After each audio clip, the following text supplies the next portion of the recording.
Do you think Randy gets too much criticism for owning this team? Oh, absolutely. Randy Lerner, the Lerner family, has done a phenomenal job of their respect and love for Ohio, Northeastern Ohio, for Cleveland, for bringing the team. And I chuckle because, you know, commuting sometimes between Florida and Ohio, playing in Dallas with Jerry Jones, and he's the owner. Mr. Huizinga owned the team down South Florida. And some people say, oh, they're too hands-on. They do it too much. You got to just, you know, finance the team, try to hire people, and let them go. And that's generally the prevailing way of looking at it in the NFL. And Randy and the Lerner family have consistently done that. They have the best facilities. They treat everybody first class, and they try to get the best people to run it, and then they let them run it. So it's up to us football people to really take it to the next level.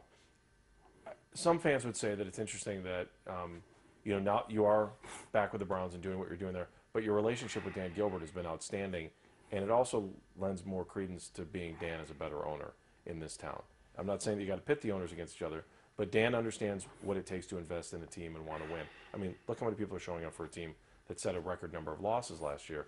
Your relationship with Dan and how important that is to you right now. Well, I really have a friendship and almost a brotherhood with Randy and Mrs. Lerner, and that family's been fantastic. I think it's awesome for Cleveland to have Dan Gilbert and the Lerner family both here in town. I mean, I think it's just a phenomenal. I mean, what Dan Gilbert's done, not only just with the Cavaliers and the Q, I think he's up at like 54 companies. What he's starting with the Horseshoe over here. The investment to put over $500 million in our downtown during this economy the way it's been, and to have the confidence and love and respect for this area, what he's done refurnishing and redoing the Q over here, I just think it's awesome.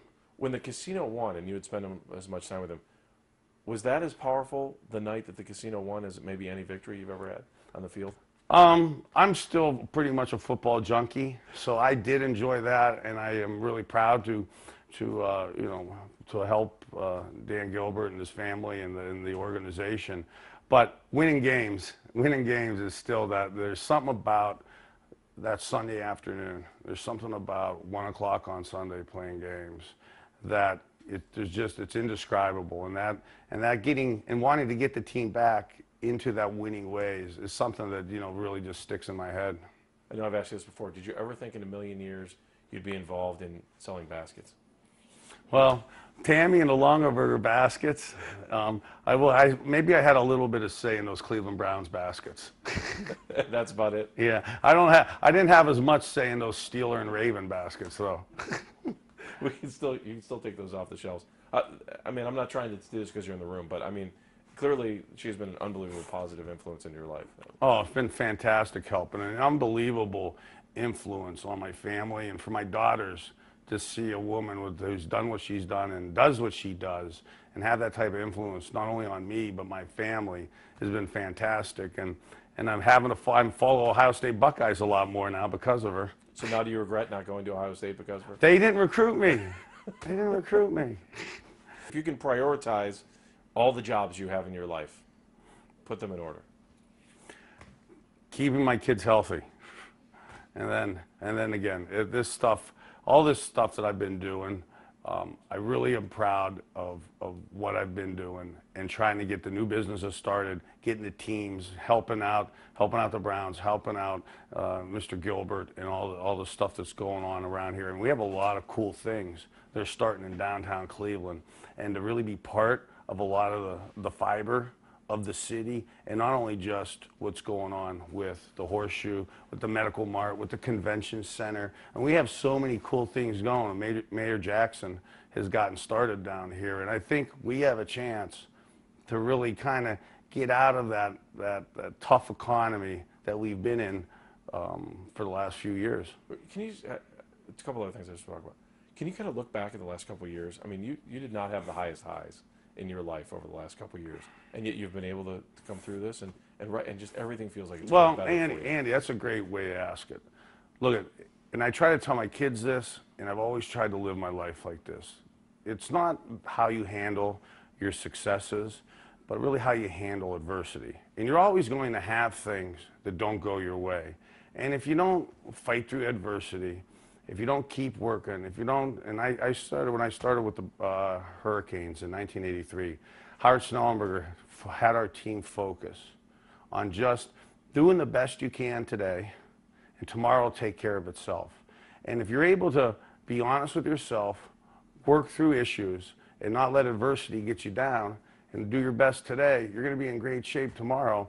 And again, quitting never really is an option, you know. And if you really believe in yourself and you try to do things the right way, I think God really takes good care of us.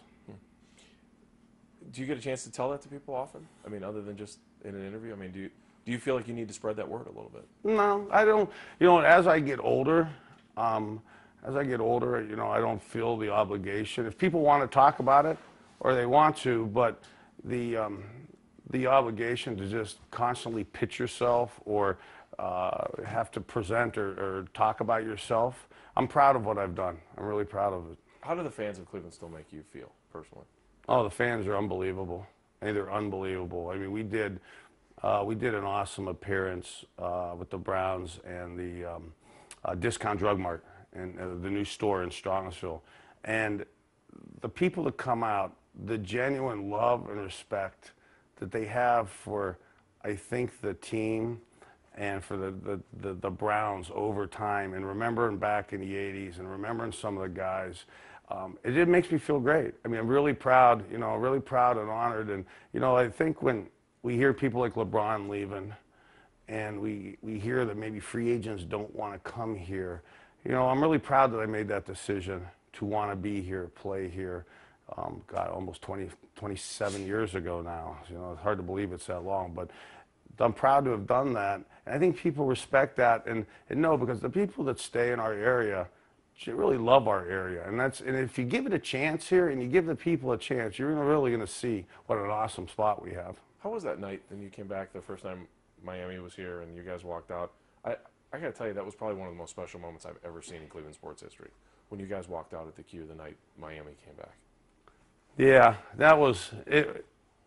Other than a football game on a Sunday here with the crowd yelling, I'm not ever sure I've been in an environment, you know, that loud and that exhilarating. You know, I still get the goosebumps on it, you know, thinking about that night. And again, it just shows you that, you know, Dan Gilbert and the stuff he does with the Q and their attention to detail. We're really blessed in our area to have so many, you know, generally great people and good people that love and care about the place. What advice do you have for Browns fans as this team heads into the draft? Because there is a part of this Browns community right now that's down. I mean, it's really down, and I think they're looking for some optimism. What do you say to those fans? Well, this is the way the draft goes now. This is the best chance for optimism. I mean, whether we liked the trade or not last year, we have 3 of the first 37 picks, 4 picks, and basically the top 75, 77 picks this year. There's a lot of really good football players. And just because you don't know them, you know, sometimes give them a chance. Because I remember last year some of the pessimism on Jabal Sheard. Okay, not a lot of people knew who he was. He wasn't a household name. I think just about all Browns fans are glad we picked him, and he's on our team. I think we'd like to see the same stuff to really transpire this year, having the opportunity to get some more guys that could add to the nucleus of this team, because our division, Pittsburgh and Baltimore, have had an awesome run for the last decade plus. But hopefully they're getting older, and this is a young man's game, and we can replenish it and rebuild with youth through the draft. Aren't you looking forward for Browns fans to be able to look to a new generation and a new era that doesn't always have to go back to say, remember when Bernie, remember when the dog pond, you remember? Aren't you? I mean, you yourself, aren't you looking forward to saying, I can't wait for this next thing to come? Well, absolutely. Look at me and you have said the phrase on air and off air a ton, that our Monday morning feelings is a direct correlation between what happens on Sunday between 1 and 4 o'clock. And you just love talking about winning, wins, team playing good. And there's no doubt, I think, that that's going to be coming.